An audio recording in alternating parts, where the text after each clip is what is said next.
So they played the boring Joko piano. Oh, so boring. Oh. Okay, then, it got a little interesting. Not too interesting. D5. Yay, exciting for the spectators. And we could play knight G3 and still try to keep it boring, but that's not how Nepo rolls. He takes it. So now we have an imbalance. This pawn's potentially weak. This pawn's potentially weak. And we're opening up the game. Okay. The engine says it's equal, of course. All right. Now, over the next 10 moves, Levon doesn't play well. Sometimes you don't play well. I was not playing well before Levon was born, so I know how not to play well. The engine says lots of moves are okay. Queen d6, defending the pawn some more, connecting the rooks. a5, gaining space on the queen side, also okay. Queen d7's okay. Again, connecting the rooks. Levon made a move I probably wouldn't consider. If it was a closed position, I would consider, but not here. He played knight h7. That seems like not a good move. I'm sure the knight's better on f6. That move is really surprising to me. Okay, now here Nepo follows one of my important rules. When your opponent plays b5, you play a4. Now obviously if black's going to move over here and retreat, this is a good time to attack and soften him up. So that's a good move. Now he makes another move I don't like, knight f8. He's moving his knight around, not good. Okay, and Nepo gets more space. Knight g6. So he did this knight maneuver, wasted a lot of time, I don't know. Bishop e3, trades the bishops, and now I like this next move from Nepomniatchi. I don't know if I would play it, but I like it. F takes, making sure the knight can never go to f4, more pawns controlling the center, and the engine says white has a very nice position. He wasted a lot of time putting his knight on g6, but to what effect? The answer is fries. The knight d2 is a really good positional move because he wants to control e4. So knight e4 is good, the other knight to e4 is good, and even knight b3 to c5 is good. So this is another excellent move. Then he goes knight e7. I don't like that move. Knight b3. Here we come. The pawn's attacked on g2 and c3. Defends them both. Attacks it again. White only has one move. This move is probably the losing move. He's basically forcing white to play the only move to defend g2 or to stop g2, which is e4, which happens to be a very good move. It just makes the knights all silly. So if he plays bishop e6, black doesn't really have an active plan. White's like winning on all three sides of the board. So instead, he plays queen g6, threatening the knight, trying to be tricky. King h2 is a very simple defense. Knight c5. And obviously, black's game is terrible here. The black can't do anything. All his pieces are trapped. His a6 pawn is weak. The knight on c5 can't be kicked out.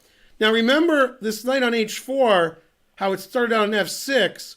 When you play the move b5 and d5, which Levon, I didn't do it, Levon did it. You have to be wary of the c5 square. And Aronian's like, my bishop's here, my knight can go to d7. Well, his knight can't go to d7, and they traded the dark square bishops. So that knight's on c5 forever. Now, for you guys, that doesn't matter. Nobody hung anything yet. The engine says white's up 1.75. Black's already losing. There's a weak pawn here. This rook is defending it. This knight is great. This knight is trapped. I have more pawns in the center. Your bishop can't do Vishwa nothing. Your knight can't move.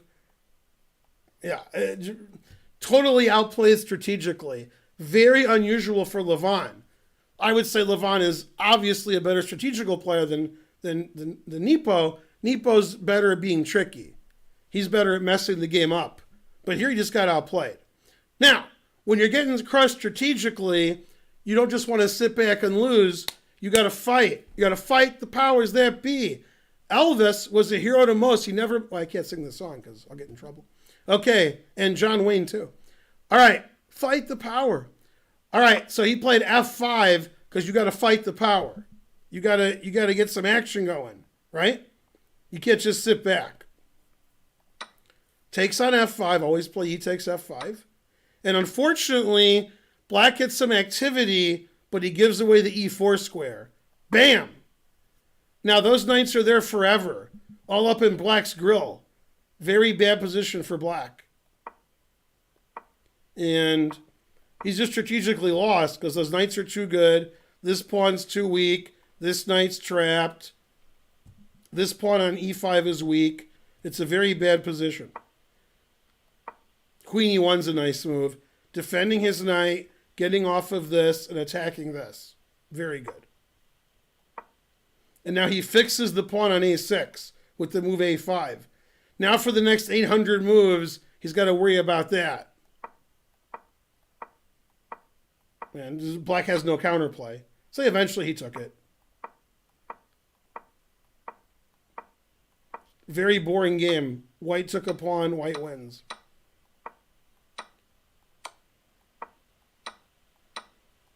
Nothing's going on. He just wins with this pawn. Always repeat. Always repeat. Good, good.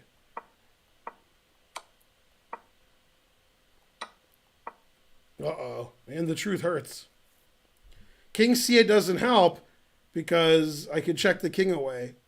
The king can't go to B7.